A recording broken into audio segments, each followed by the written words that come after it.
Alors aujourd'hui, je vais vous présenter la recette de la riville de cabri. La riville, c'est la fraissure, ce sont les abats d'un cabri ou d'un agneau, en l'occurrence aujourd'hui un cabri, qu'on va découper en morceaux et confectionner en brochettes.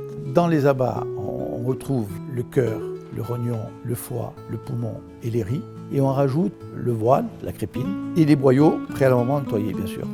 Et une brosse à la mouille de sauce à base de vin rouge. Nous, on y rajoute un peu d'huile d'olive, du sel, du poivre, bien sûr, et une persillade sans oignon. Et après, on rajoute quelque chose à la fin qui va nous permettre de faire en sorte que la riville au relais est un peu différente des autres. On va commencer par découper en morceaux tous les éléments que je vous ai donnés. On va les répartir de façon égalitaire sur un pic, à brochette. On va mettre du sel, il faut assez saler quand même parce que la base est fade, sel et poivre. Voilà. Donc on fait une pré-cuisson qu'avec la brochette d'abat, c'est une cuisson au feu de bois, le feu est très agressif, donc il faut faire très attention.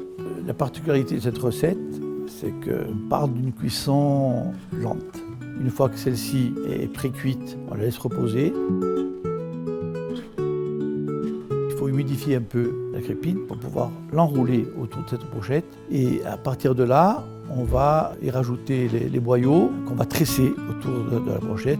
Et une fois que cette brochette est habillée de crépine et tressée de boyaux, on attaque la dernière cuisson qui va nous amener au produit final. Donc cette deuxième étape va aller à 80%. Et les 20% restants, on rajoute à la mouille qui permet d'atténuer cette sèche au feu de bois et qui amène un peu de moelleux et de goût à la brochette.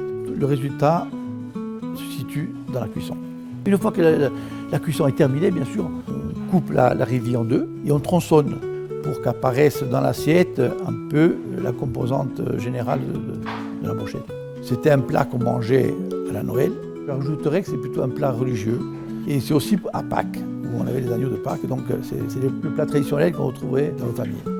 Ce produit, je suis fait lui-même, bien sûr, mais après, déguster avec un bon vin rouge de Corse, en respectant les doses, bien sûr, il n'y a pas mieux.